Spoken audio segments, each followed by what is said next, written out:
형이 내린 사약이었습니다. 친형이 내린 사약이었습니다. 같은 어머니 젖을 먹고 자란 형이었습니다.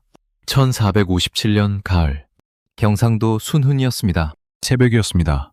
아직 해도 뜨지 않은 시각이었습니다. 쾅! 문이 부서졌습니다. 횃불이 방 안을 가득 채웠습니다. 군사들이 쏟아져 들어왔습니다. 포박하라. 왕자가 끌려 나왔습니다. 맨발이었습니다. 손이 밧줄에 묶였습니다. 무릎이 차가운 흙에 닿았습니다. 주변을 군사들이 에워쌌습니다.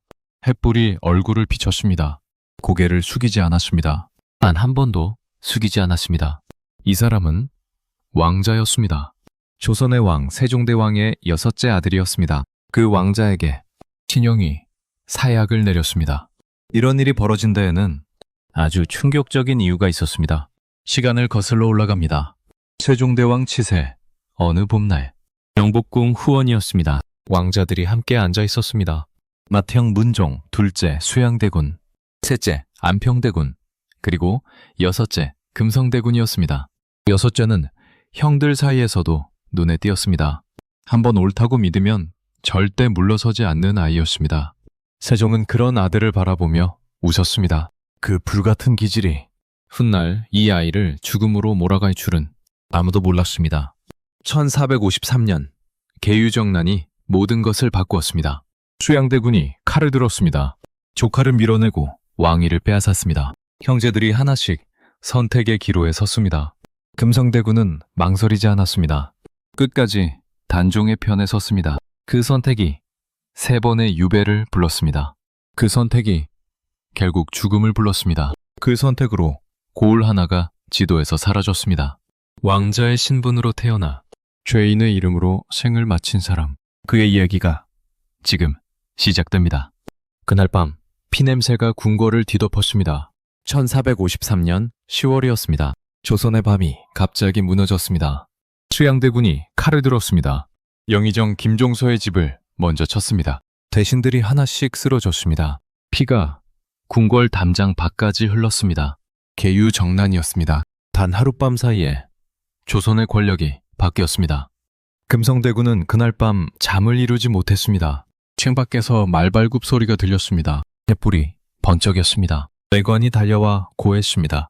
수영대군께서 대궐을 장악하셨사옵니다. 금성대군은 아무 말도 하지 않았습니다. 다만 눈을 감았습니다. 오래도록 눈을 감고 있었습니다. 형이 칼을 들었다는 것이 쉽게 믿어지지 않았습니다. 같은 아버지 밥상에서 밥을 먹던 형이었습니다. 같은 어머니 무릎에서 잠들던 형이었습니다. 그 형이 조카의 나라를 빼앗았습니다. 날이 밝자 수양대군이 찾아왔습니다. 금성대군의 처소문이 열렸습니다. 수양이 들어섰습니다. 갑옷을 벗고 평복 차림이었습니다. 두 형제가 마주 앉았습니다. 한동안 아무 말이 없었습니다. 수양이 먼저 입을 열었습니다. 나라가 위태롭다. 어린 왕으로는 이 나라를 지킬 수 없다. 네가 나를 도와야 한다. 금성대군은 천천히 고개를 들었습니다. 형님은 형님이십니다.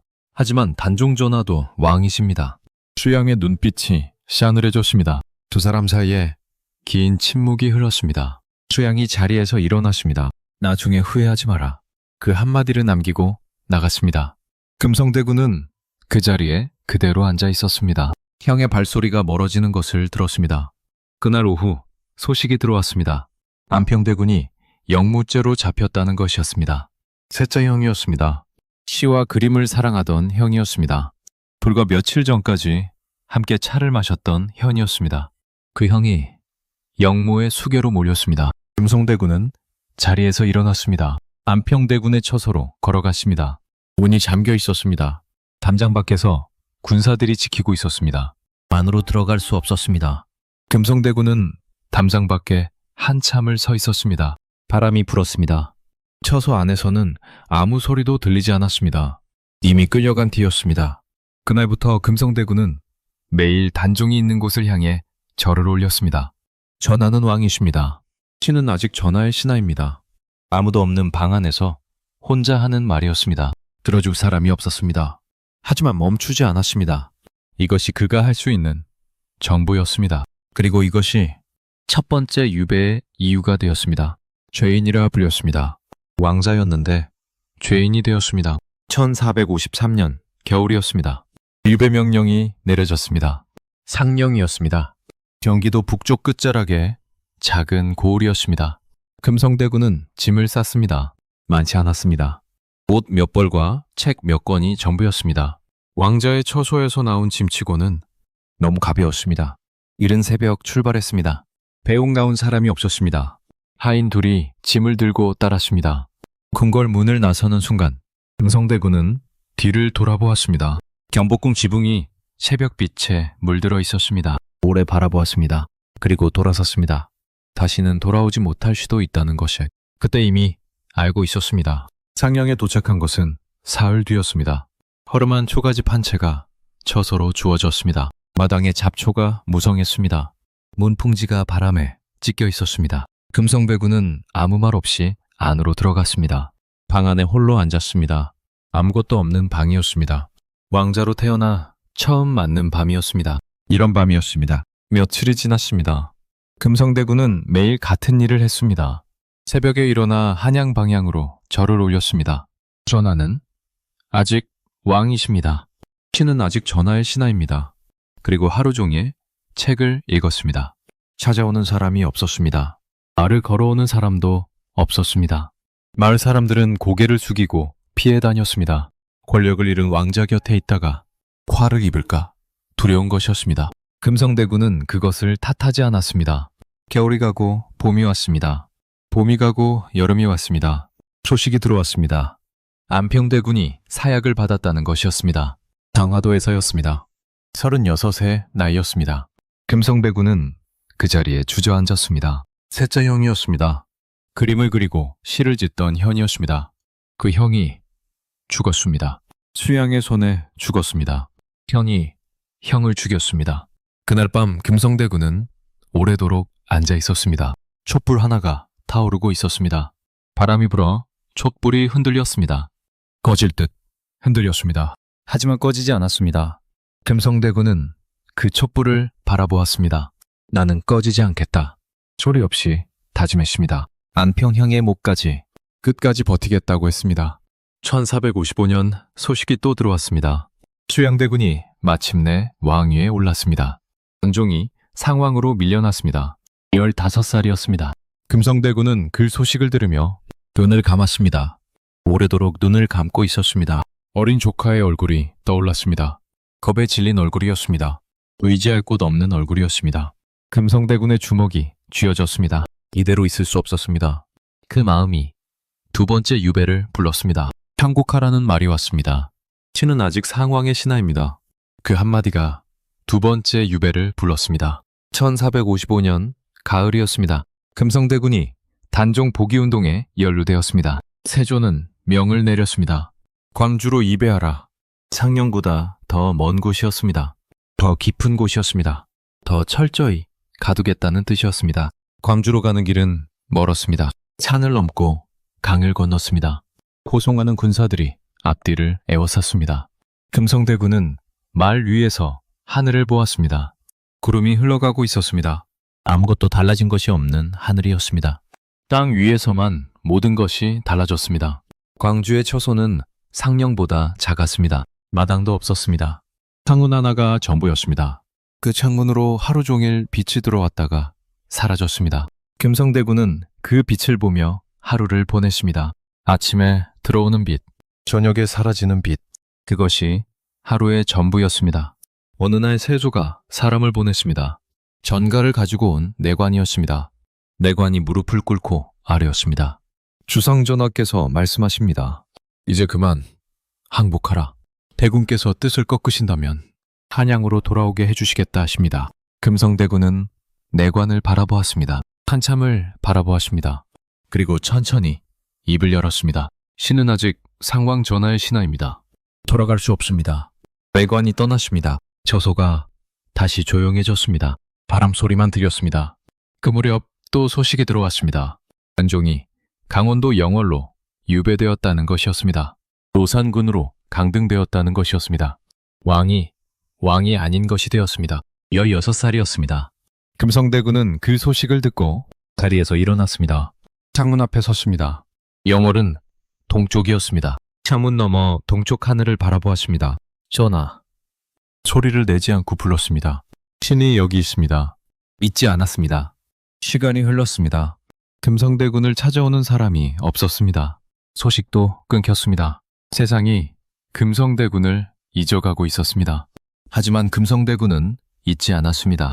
매일 새벽 영월 방향으로 절을 올렸습니다. 매일 밤 촛불 앞에 앉아 같은 말을 되뇌었습니다. 전하는 왕이십니다. 신은 전하의 신하입니다. 이것이 흔들리지 않는 한 살아있는 것이었습니다. 1456년 여름, 사육신을 보기운동이 발각되었습니다. 성산문 박팽년이 잡혔습니다. 모진 고문 끝에 처형되었습니다. 금성대군도 이 일에 연루되었다는 혐의를 받았습니다. 태조의 분노가 하늘을 찔렀습니다. 국문이 시작되었습니다. 금성대군은 끌려가 신문을 받았습니다. 무릎을 꿇리고 손을 묶고 죄를 자백하라 했습니다. 금성대군은 고개를 들었습니다. 신은 전하를 왕으로 인정하지 않습니다. 신문관의 얼굴이 굳었습니다. 다시 물었습니다. 금성대군은 같은 말을 반복했습니다. 차갑고 분명한 목소리였습니다. 결국 명이 내려졌습니다. 더 먼 곳으로 보내라. 경상도 순훈이었습니다. 조선의 남쪽 끝이었습니다. 한양에서 가장 먼 곳이었습니다. 세조는 그곳에서라면 더 이상 아무것도 할 수 없을 것이라 생각했습니다. 하지만 틀렸습니다. 마지막 기회였습니다. 그것을 알면서도 멈추지 않았습니다. 1456년 겨울이었습니다. 금성대군이 순흥에 도착했습니다. 경상도 깊은 산골이었습니다. 사방이 산으로 막혀 있었습니다. 하늘이 좁았습니다. 바람이 차가웠습니다. 세상의 끝 같은 곳이었습니다. 서서히 짐을 풀었습니다. 탕령보다 작았습니다. 광주보다 더 작았습니다. 방 하나가 전부였습니다. 금성대군은 방 안을 천천히 둘러보았습니다. 그리고 자리를 잡고 앉았습니다. 여기서도 할 수 있는 일이 있을 것이었습니다. 며칠 뒤 순흥구사 이보흠이 찾아왔습니다. 예를 갖추어 들어왔습니다. 두 사람이 마주 앉았습니다. 이보흠이 먼저 입을 열었습니다. 대군께서 이곳까지 오셨습니다. 참으로 고초가 많으셨을 것이옵니다. 금성대군은 이보흠을 천천히 바라보았습니다. 그 눈빛 속에 무언가가 있었습니다. 단종 전하를 잊지 않으셨습니까? 이보흠의 눈빛이 흔들렸습니다. 잠시 침묵이 흘렀습니다. 신은 아직 전하의 신하이옵니다. 이보흠이 낮고 분명한 목소리로 답했습니다. 두 사람은 더 이상 말하지 않았습니다. 말하지 않아도 알 수 있었습니다. 그날 밤부터 두 사람은 조용히 움직이기 시작했습니다. 이보흠이 순흥 일대의 사람들을 모았습니다. 뜻을 같이 하는 선비들이었습니다. 향리들이었습니다. 오랫동안 세조의 왕위를 옳지 않다고 여겨온 사람들이었습니다. 하나씩 하나씩 모였습니다. 금성대군의 처소에 불빛이 꺼지지 않는 밤이 많았습니다. 영월의 단종에게 밀서를 보냈습니다. 전하, 신이 여기 있습니다. 포기하지 않았습니다. 곧 전하를 왕위에 되돌려 놓겠습니다. 손이 떨렸습니다. 글씨가 번졌습니다. 다시 썼습니다. 단정하게 다시 썼습니다. 어사 날짜가 정해졌습니다. 1457년 여름이었습니다. 순흥에서 군사를 일으켜 영월로 향하는 계획이었습니다. 관종을 구하고 한양으로 올라가는 계획이었습니다. 무모한 계획이었습니다. 하지만 멈출 수 없었습니다. 이것이 마지막 기회였습니다. 그런데 밀고자가 생겼습니다. 거사를 앞둔 어느 밤이었습니다. 이보흠의 부하 중 한 명이 세조에게 밀서를 보냈습니다. 순흥에서 영모가 꾸며지고 있다는 것이었습니다. 금성대군의 이름이 적혀 있었습니다. 이보흠의 이름이 적혀 있었습니다. 관군이 들이닥친 것은 새벽이었습니다. 금성대군은 잠들어 있었습니다. 문이 부서졌습니다. 횃불이 방 안을 가득 채웠습니다. 금성대군은 천천히 일어났습니다. 도망치지 않았습니다. 숨지 않았습니다.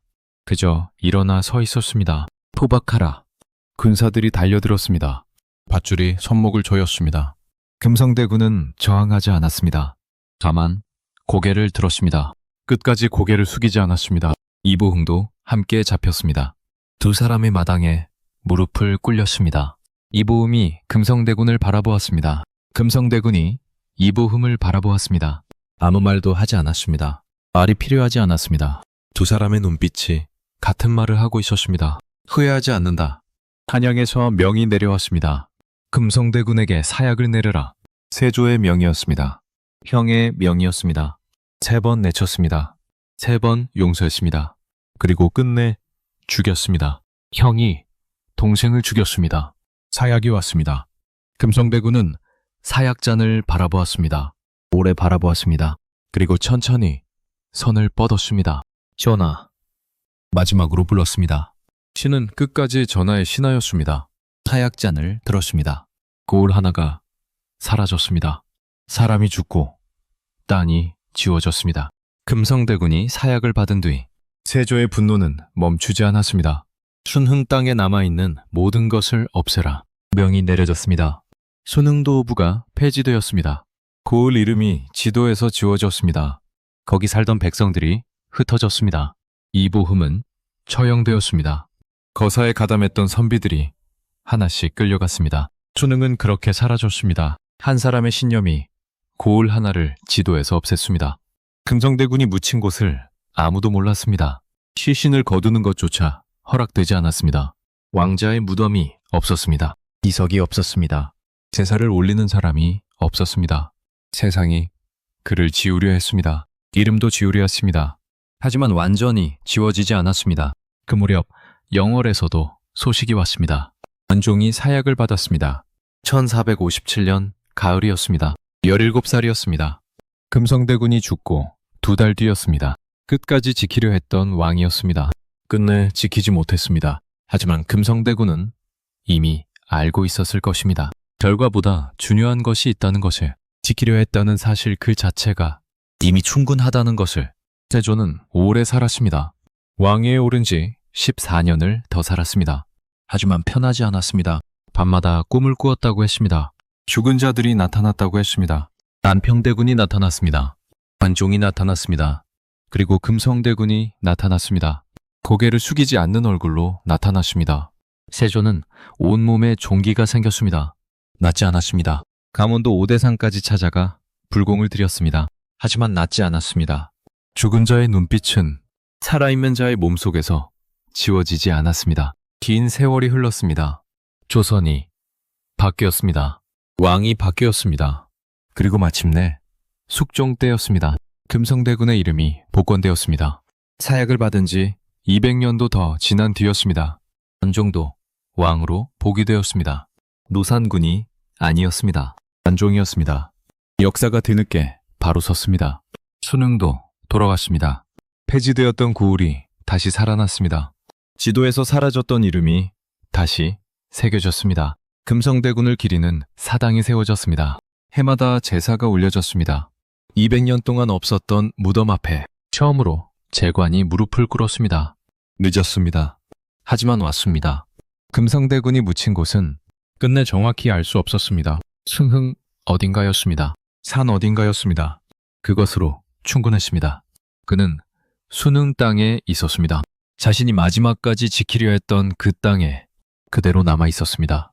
형을 왕으로 인정할 수 없었습니다. 그 한마디가 전부였습니다.